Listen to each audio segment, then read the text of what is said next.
जो डॉक्टर साहब ने कहा है कि भाई प्लाज्मा थेरेपी के जरिए एक कोरोना मरीज अगर ठीक हो जाता है तो उसके ब्लड को लेकर के हम दूसरा मरीज को ठीक कर सकते हैं। कहे है ना, अगर मान लीजिए कोई आरएसएस या अंध भक्त को कोरोना हो जाए और कोरोना ठीक करना हो तो उस जमाती में से अगर कोई ठीक हो जाता है तो उसके ब्लड के प्लाज्मा से अगर ठीक होगा तो क्या वो आरएसएस वाले लेंगे वो ब्लड को? हम तो यही कहेंगे मोदी जी से, अंध भक्त से भी और गोदी मीडिया से कि भाई हिंदू मुस्लिम करना छोड़ दो। ये गोदी मीडिया जमात जमात जमात ऐसा न कर दिया लगा कि पूरा मुसलमान कोरोना बम हो गया है और हिंदू मुसलमान को देख के नफरत करने लगा और मुसलमान भाई भी हिंदू से कतराने लगा। अब कोई मुसलमान अगर हिंदू का पड़ोसी है और भूखा मरेगा तो वो देन होगा वो गोदी मीडिया जो समाज में माहौल खराब करे का काम कर रहा है और कह रहा है कि भाई ये जमात के वजह से ही खाली बीमारी फैल रहा। बीमारी कोई जाति देख के पूछा है कि ना हम मुसलमान के देह में सटेंगे हिंदू के देह में नहीं सटेंगे? अभी बादल छाया हुआ है, हिंदू के घर पर बादल है, मुसलमान के घर पर सूरज भगवान बरसल है का? हम फिर निवेदन करते हैं गोदी मीडिया से कि गोदी मीडिया ज्यादा बुड़बकाओ नहीं।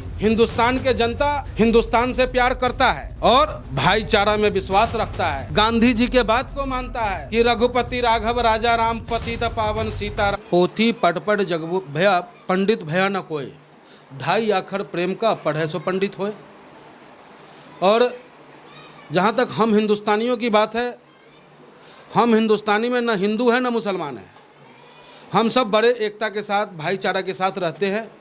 एक दूसरे को खून की ज़रूरत पड़ता है तो हम लोग देने के लिए तैयार रहते हैं। और आज भी जो डॉक्टर साहब ने कहा है कि भाई प्लाज्मा थेरेपी के जरिए एक कोरोना मरीज अगर ठीक हो जाता है तो उसके ब्लड को लेकर के हम दूसरा मरीज को ठीक कर सकते हैं, कहे है ना।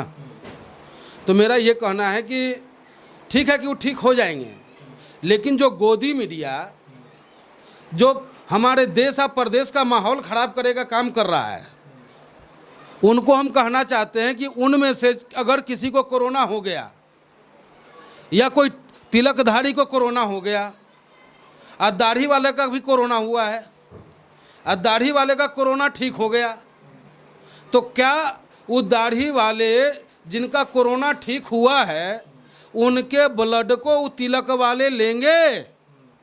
क्या उनके ब्लड को अगर मान लीजिए कोई आरएसएस या अंध भक्त को कोरोना हो जाए और वो कोरोना ठीक करना हो और वो दाढ़ी वाले कोरोना ठीक हो गया है, जो मुल्ला जी हैं हमारे, मान लीजिए जमाती, मान लीजिए इतना जमाती कोरोना पेशेंट हैं तो उस जमाती में से अगर कोई ठीक हो जाता है तो उसके ब्लड के प्लाज्मा से अगर ठीक होगा तो क्या वो आरएसएस वाले लेंगे वो ब्लड को? पहला सवाल। और दूसरा सवाल ये है मेरा कि हम तो यही कहेंगे मोदी जी से, अंध भक्त से भी और गोदी मीडिया से कि भाई हिंदू मुस्लिम करना छोड़ दो। जब ये कोरोना हमारे हिंदुस्तान में आया तो हम बड़ा सुकून में हो गए कि चलो अब हिंदू मुस्लिम ख़त्म हो गया, हिंदू मुस्लिम का रार कटा हमारे देश से। इस तरीके से लोगों का हाथ बढ़ने लगा मदद के लिए, हिंदू मुसलमान की मदद करने लगा, मुसलमान हिंदू की मदद करने लगा। लेकिन जैसे ही ये गोदी मीडिया जमात जमात जमात ऐसा न कर दिया लगा कि पूरा मुसलमान कोरोना बम हो गया है और हिंदू मुसलमान को देख के नफरत करने लगा और मुसलमान भाई भी हिंदू से कतराने लगा, जिसका नतीजा है कि आज अगर भूखमरी से कोई मरेगा कोई मुसलमान के पड़ोस में हिंदू तो देन होगा वो गोदी मीडिया। और कोई मुसलमान अगर हिंदू का पड़ोसी है और वो भूखा मरेगा तो वो देन होगा वो गोदी मीडिया जो समाज में माहौल ख़राब करे का काम कर रहा है और कह रहा है कि भाई ये जमात के वजह से ही खाली बीमारी फैल रहा। अरे ठीक है, बीमारी कोई जाति देख के पूछा है कि ना हम मुसलमान के देह में सटेंगे हिंदू के देह में नहीं सटेंगे? चाहे देख लीजिए राजस्थान में मामला हुआ, कितना बड़का मामला था, 1500 आदमी इकट्ठा हो गया, वहाँ बर्थडे पार्टी हुआ, बिरयानी पार्टी किया भाजपा का विधायक, क्या वो अलग था मामला? वो हिंदू भाई थे हमारे। चाहे ये कनिका कपूर जो आया था, अरे भाई साहब हम तो पहला बात तो कहते हैं कि सबसे बड़का गलती ये हुआ कि पैसा वाला कोरोना लेके आया और राशन कार्ड वाला जो है बेचारा दर दर भटक रहा है, उनको भरपेट रोटी नहीं मिल रहा है साहब। उनके दर्द को समझने का प्रयास कीजिए। और आपके माध्यम से हम चाहते हैं कि ये आवाज़ माननीय प्रधानमंत्री जी, हमारा देश के प्रदेश के मुख्यमंत्री जी तक पहुंच जाए कि वो गरीब लोगों के घर में राशन पहुंचाने का काम करे साहब। और ये कोरोना से मरे ना मरे, अगर उनका ध्यान न दिए ना हम सब मिल करके, ये देश अगर के बड़का बड़का आदमी ध्यान नहीं दिया तो निश्चित रूप से मानिएगा कि कोरोना से ज़्यादा मौत भूखमरी से होगा। इसलिए हम फिर निवेदन करते हैं गोदी मीडिया से कि गोदी मीडिया, ज़्यादा बुड़बकाओ नहीं। हिंदुस्तान के जनता हिंदुस्तान से प्यार करता है और भाईचारा में विश्वास रखता है, गांधी जी के बात को मानता है कि रघुपति राघव राजा राम पतित पावन सीताराम, अल्लाह ईश्वर तेरो नाम, और सबको सन्मति दे भगवान। अरे तू कौन होता है भाई हमरा बताए वाला? अभी बादल छाया हुआ है, हिंदू के घर पर बादल है, मुसलमान के घर पर सूरज भगवान बरसल है का? नहीं ना।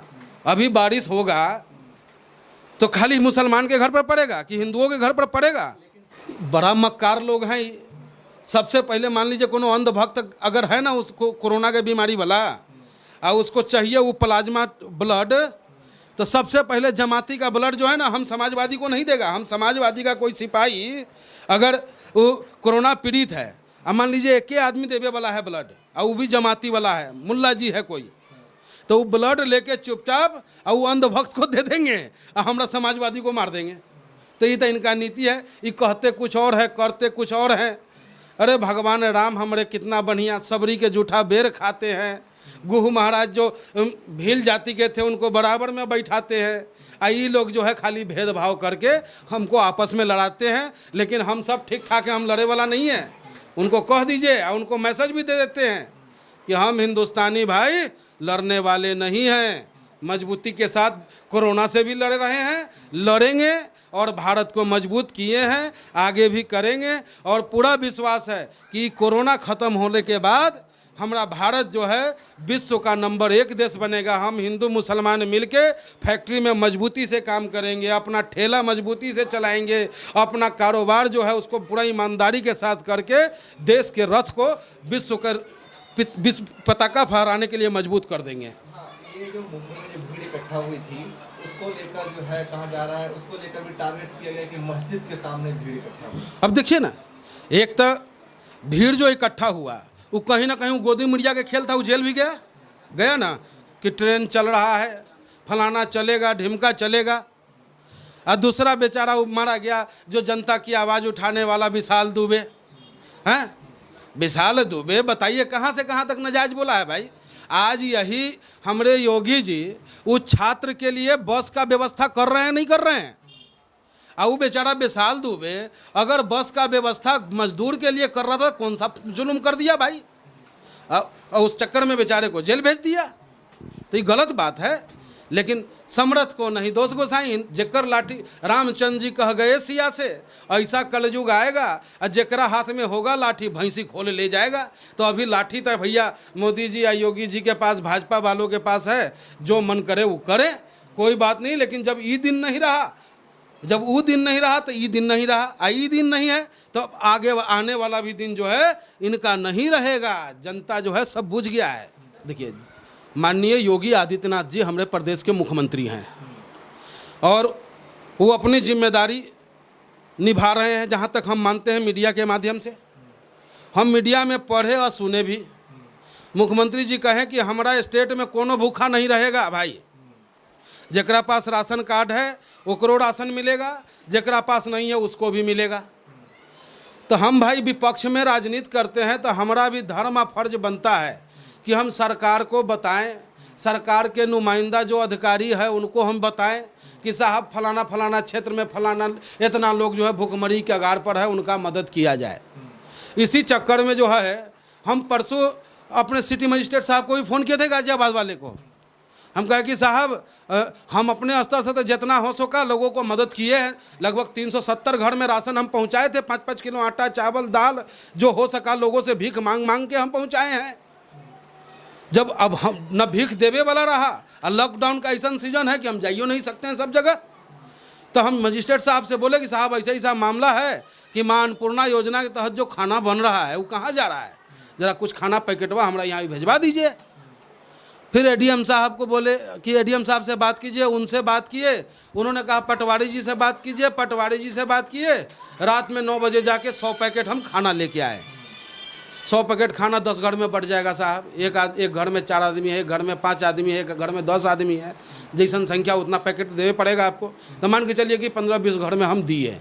और दूसरा दिन जब फ़ोन किए हैं हम उनको तो कह दिए कि भाई मना कर दिया गया है कि सिविल डिफेंस और पार्षद लोग बांट रहे हैं।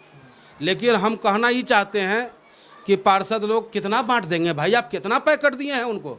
500 दिए होंगे, 1000 दिए होंगे। अरे यहाँ संख्या 50,000 का है, मजदूर तबका तक पहुंच नहीं रहा है। लोग अपने अपने घर में देने का काम कर रहे हैं, अपने चहेतों को राशन देने का काम कर रहे हैं, और जो जिसको ज़रूरत है राशन की उसको नहीं मिल रहा है। तो हम आज IGR पोर्टल पर माननीय मुख्यमंत्री जी को लिखे हैं, उनसे निवेदन किए हैं कि महोदय